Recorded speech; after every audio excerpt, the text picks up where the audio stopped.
assez ancien. Et j'ai même mis comme titre du colloque Tourisme durable en Wallonie. Donc moi, je me suis presque un peu trompée sur le titre. Et vous allez voir, j'ai beaucoup parlé de tourisme durable. Tout d'abord, qui je suis, je ne sais plus si on l'a dit, mais en fait, je travaille pour Interenvironnement Wallonie. Et dans ce cadre, je m'occupe en fait, en grande partie d'un écolabel pour les structures touristiques dont on va parler, enfin j'aurai un petit moment pour en parler dans le courant de l'après-midi.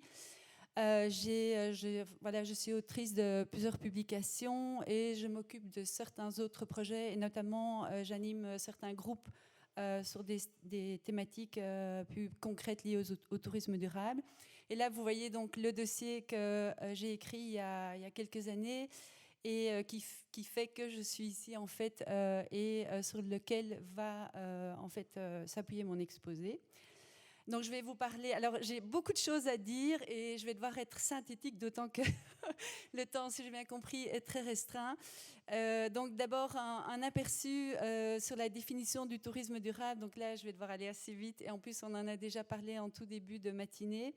Voilà, et peut-être un petit positionnement aussi par rapport à des concepts généralement qu'on englobe sous le vocable de tourisme durable. Voilà. Alors un petit mot sur la demande de nouveau, mais là vraiment du point de vue de ce que je constate à travers mon travail. Donc ça va pas être super large, mais voilà un mot sur la demande.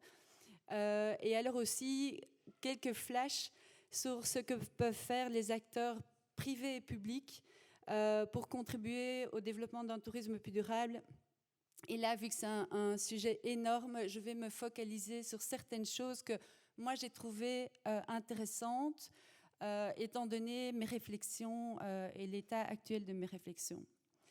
Alors, bon, mais comme tout le monde le sait, je pense, le tourisme, c'est, si on prend la définition de Larousse, c'est à la fois l'action de voyager, donc tout ce que font les touristes, et on a parlé du Grand Tour, hein, qui est l'étymologie du terme, et aussi l'ensemble des activités et des techniques qui sont mises en œuvre pour organiser les voyages et les séjours.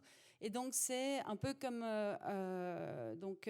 oui, peut-être non, je veux dire qu'en fait en Wallonie, touriste égale visiteur. Donc dans les statistiques qu'on relève en Wallonie, ben, on prend pas juste on prend pas les gens nécessairement on inclut les gens qui logent. Mais on inclut également les gens qui font des visites d'une journée, étant donné la réalité touristique de la Wallonie. Et donc c'est un peu comme un iceberg, il y a la face visible, voilà, c'est ce que le touriste expérimente, et puis il y a toute la face, pour le touriste qui est plus la face cachée, et c'est tout ce qui est fait au niveau de l'organisation du territoire, donc par les acteurs du territoire. Et dans les acteurs du territoire, moi j'inclus également, par exemple, les populations locales, les représentants de la défense de l'environnement, etc. Alors, comme on l'a dit aussi en début d'exposé, l'impact du tourisme, ça préoccupe déjà depuis longtemps. Donc moi, j'ai fait mon mémoire déjà en fin des années 80 et il y avait déjà une littérature foisonnante. Donc j'avais justement étudié le projet de tourisme rural intégré au Sénégal, dont on a parlé aussi. Et il y avait déjà toute une littérature sur l'impact du tourisme et que le tourisme, c'est néfaste pour les cultures locales, etc. Donc c'est déjà une préoccupation très ancienne. Et le terme tourisme durable est utilisé depuis peut-être un peu moins longtemps, mais déjà quand même depuis un certain temps, et surtout par divers acteurs dans des contextes variés. Et donc il y a vraiment par rapport à ce terme le danger d'un concept flou et donc inopérant. Donc en fait, voilà, c'est un vocable sous lequel on peut mettre beaucoup de choses. Et donc la difficulté, c'est vraiment d'opérationnaliser ce terme pour en faire quelque chose d'efficace. Enfin, donc, tant que faire se peut. Et donc ici, pour moi, un élément essentiel, c'est la problématique de la cohérence. Donc ici, on voit des images que j'ai trouvées sur des sites internet. Par exemple, on peut se vanter d'avoir été faire de l'écotourisme au Costa Rica et on a pris un avion, on est allé dans une réserve naturelle, etc. Mais vraiment, pour moi, ça pose quand même des grosses questions de cohérence parce que en allant là-bas, évidemment, comme tout le monde le sait, on pollue beaucoup, on explose son empreinte écologique. Et donc, je pense qu'il faut vraiment avoir cette rigueur de se poser constamment la question, est-ce que dans ce que j'offre, comme produit ou dans ce que je pratique, est-ce que je suis dans une cohérence? Aussi, à côté, il y a le voyage solidaire responsable en Afrique, même chose. On veut faire du bien, on va en Afrique, on va construire un puits dans un village et en attendant, de nouveau, on prend l'avion. Et pire que ça, on peut vraiment, en allant côtoyer des populations locales, on peut même créer des problèmes de type sociologique, enfin, les gens sur place qui se disent ah, celui-là il repart après 15 jours, et moi, etc. Et donc, c'est pas si simple. Alors là, puisqu'on me demandait de me positionner un petit peu par rapport à certains concepts, donc l'écotourisme, moi, je pense que c'est aussi un concept sur lequel il y a aussi un besoin de rigueur. Donc là, je reprends la définition de la International Ecotourism Society, qui est un organisme qui surveille ou qui étudie cette question-là, ce concept, on va dire, depuis 1990. Et donc, comment ils le définissent? C'est un voyage responsable. Donc déjà, c'est vrai que responsable, il faut voir ce qu'on entend par là, mais si on est dans la logique de ce que j'ai dit précédemment, il ne s'agit pas de non plus faire des kilomètres et des kilomètres pour aller visiter une réserve naturelle, dans des environnements naturels, donc ça c'est vraiment la caractéristique, et qui permet la conservation de l'environnement, le maintien et le bien-être des populations locales, créer des connaissances, une compréhension des écosystèmes, via l'interprétation et l'éducation de toutes les parties prenantes, visiteurs, personnel, gestionnaires, riverains, population locale. Donc c'est énorme comme programme, et comme je vais le montrer un petit peu avant, un peu plus tard, ça va demander de mettre en place des mécanismes de contrôle pour que ce programme puisse être réalisé. Et donc voilà, je ne vais pas m'attarder, mais en gros, dans le concept d'écotourisme, il y a vraiment une dimension qui est de dire il faut que l'activité touristique puisse contribuer à la préservation, au maintien de la biodiversité, voire au développement, et donc idéalement même via des flux financiers qui permettent d'entretenir des espaces naturels. Alors, pour en arriver à la définition du tourisme durable, ici j'ai pris la définition globale de l'Organisation mondiale du tourisme, qui donc dit bien que c'est un tourisme qui tient pleinement compte des impacts économiques, sociaux et environnementaux actuels et futurs, en répondant aux besoins des visiteurs, des professionnels de l'environnement et des communautés d'accueil. Donc il y a vraiment la notion d'impact qui est centrale, et la notion de besoin donc des différentes parties prenantes. Et alors, donc, en fait, pas de tourisme. Alors, même on peut dire que tourisme durable, en fait, c'est quelque chose qui n'existe pas, puisque tout tourisme aura un impact. Et comme il s'agit d'un déplacement, a priori, il y aura quand même un impact sur l'environnement, en tout cas, qui sera. Enfin, il y aura une forme d'impact sur l'environnement, donc une forme de pollution, mais qui peut être vraiment minimisée. Mais donc, il n'y a pas de tourisme durable sans fortement limiter l'impact négatif des séjours et des voyages sur l'environnement. Et quand on parle d'impact, c'est l'impact au niveau global, hein, on a parlé climat, etc., et puis les impacts au niveau local. Donc, sur la question de l'impact, je pense qu'on en a parlé un petit peu. Moi, j'avais un autre chiffre, mais ici, c'est le schéma que vous voyez, enfin le graphe que vous voyez. C'est un graphe qui a été produit en 2009, mais les données récentes de l'ADEME corroborent ces chiffres. Et c'est en fait 80. Là, ça concerne les voyages des Français, et 80% des voyages des Français, enfin de l'impact climatique ou CO2, hein, donc c'est le graphe du centre, il prend CO2 plus d'autres effets non CO2, mais des effets sur le climat. Donc 80% de l'impact des voyages des Français sur le climat, c'est lié aux déplacements. Alors il y a les déplacements vers la destination, et dans laquelle on inclut les avions, etc., les vols, et alors les déplacements au sein de la destination. Et ici, sur le graphe, vous voyez les émissions liées à l'utilisation des différents moyens de transport en fonction des kilomètres. Et la ligne rouge, c'est la voiture individuelle. Et donc, c'est quand même assez marquant de voir que, oui, parce que la ligne jaune, c'est l'avion.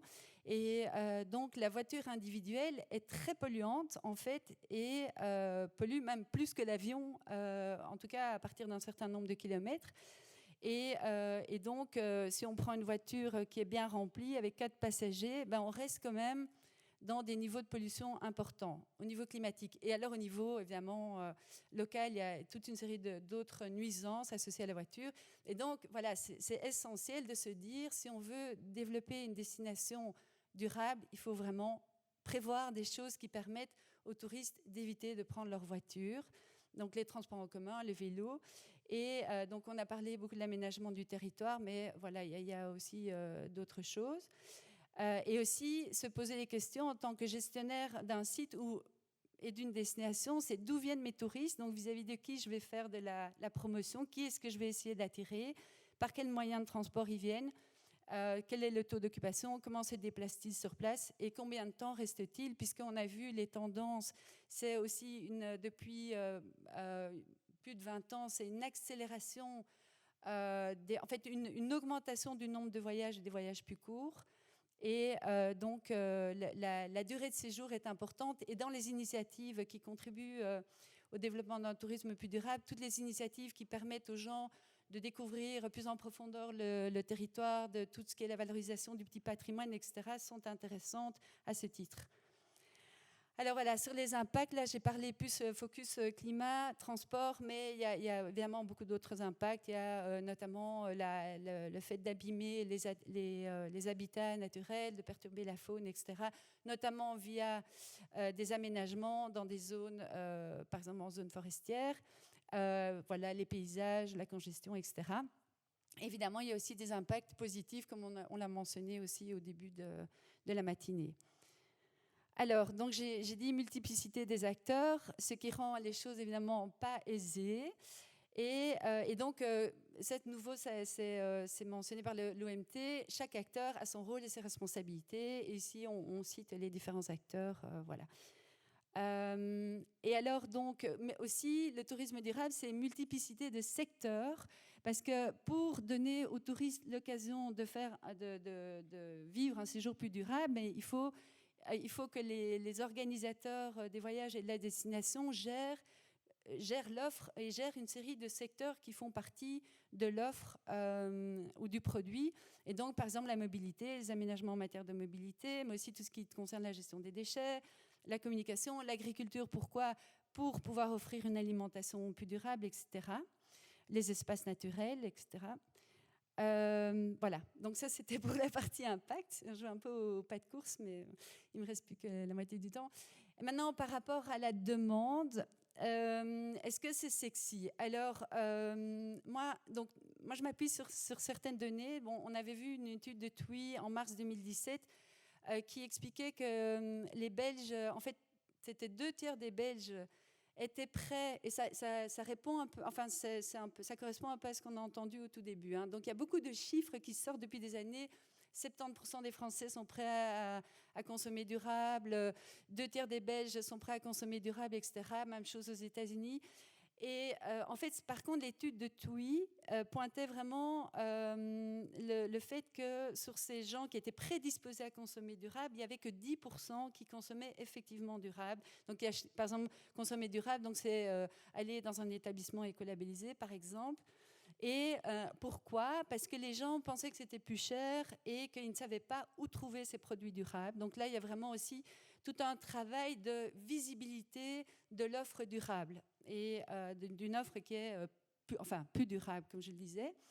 Alors aussi, on a fait une enquête auprès des labellisés Clé Verte, donc je vais en parler l'après-midi, un label pour les établissements touristiques l'année passée. Et ce qui ressortait, c'est que les labels étaient surtout connus auprès des opérateurs touristiques et beaucoup moins en fait auprès du grand public. Donc de nouveau, c'est un manque de connaissance de l'offre.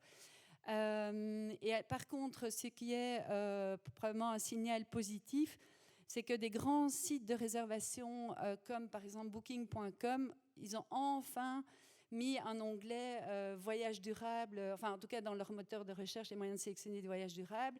Après, le problème, c'est qu'eux l'ont fait, ils incluent automatiquement des labels, mais ils élargissent ça à des établissements qui ne sont pas écolabellisés. Donc là aussi, il y a un peu, mais c'est quoi durable finalement ? Mais le fait que ces grands acteurs-là s'intéressent, TripAdvisor, c'est déjà depuis longtemps, mais en tout cas, c'est un signal, je pense qu'il y a un marché, mais que ce marché doit encore vraiment se concrétiser en acte d'achat. Et voilà, pour le reste, je pense que ça rejoint, enfin, ce que je dis rejoint des choses que j'ai entendues par ailleurs. Et par exemple, si on prend, alors là, de manière plus globale, le secteur des transports, par exemple, le secteur aérien prévoit encore une croissance post-Covid. Donc, c'est vrai que la crise nous aura certainement marqué, mais il y a quand même des acteurs économiques qui sont là et qui aimeraient quand même que tout reprenne comme avant.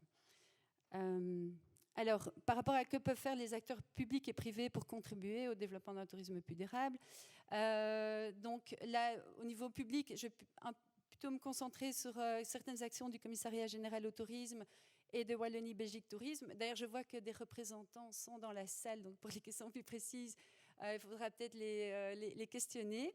Et alors, aussi public, évidemment, et provinces, communes, SNCB, etc. Et au niveau des acteurs privés, ben là, je ne vais pas les citer, il y en a vraiment beaucoup. Mais donc voilà, donc moi, ce que je préconisais dans le dossier, c'est vraiment que vu la multiplicité des acteurs et la multiplicité des secteurs concernés, mettre en place une stratégie, c'est vraiment avoir une vision, avoir une stratégie, un plan d'action, des indicateurs et des moyens. Il faut l'approche participative, très important, puisqu'on a vu qu'il s'agit de prendre en compte les besoins d'une série d'acteurs et travailler en réseau, encourager évidemment les moyens de transport moins impactants, puisqu'on a bien vu que ça concerne beaucoup une partie très importante des impacts. Et alors évidemment stimuler, promouvoir une offre plus durable et de proximité.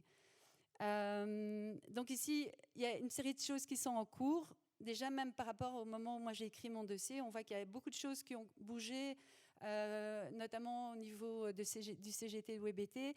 Je vais juste sélectionner quelques initiatives que je trouve intéressantes et non exhaustives. Et alors après, je vais donner un point de vue sur ce que je trouve qui devrait être encore fait ou développé. Donc ici, je trouve intéressant que, par exemple, les CGT travaillent maintenant sur des indicateurs. Donc, si j'ai bien compris, il y a un travail d'adaptation du cadre européen ETIS, qui est un set d'indicateurs donc de tourisme durable, dans lequel, en fait, les destinations peuvent pêcher un peu les indicateurs qui leur conviennent. Et alors, il y a aussi le travail du CGT sur des indicateurs de suivi du tourisme durable sur les territoires des parcs naturels. Donc dans l'optique d'instaurer la charte européenne du tourisme durable. Et il y a l'Observatoire wallon du tourisme qui travaille actuellement à l'élaboration d'indicateurs complémentaires au PIB, donc en incluant des indicateurs à caractère social et environnemental. Donc c'est bien parce que ça veut dire que dans cet organisme qui fait des relevés très réguliers, ces indicateurs vont être intégrés. Au niveau, je vais faire un peu des sauts à gauche, à droite. Au niveau d'approche participative, j'ai trouvé intéressant. Par exemple, Tourisme Vlaanderen a mis en place un groupe spécifique tourisme et mobilité, donc pour trouver des solutions au niveau alternative à la voiture, et dans lequel en fait des acteurs comme la SNCB, côté flamand évidemment, de l'AIN et des ONG actives en la matière sont inclus. Donc c'est quand même assez large. C'est pas juste l'administration, la SNCB, ça inclut vraiment une série d'acteurs. Autre chose que j'ai trouvé vraiment intéressant par rapport au fait, et on l'a vu dans un exposé précédent, c'est qu'il y a une concentration quand même des touristes sur certains territoires.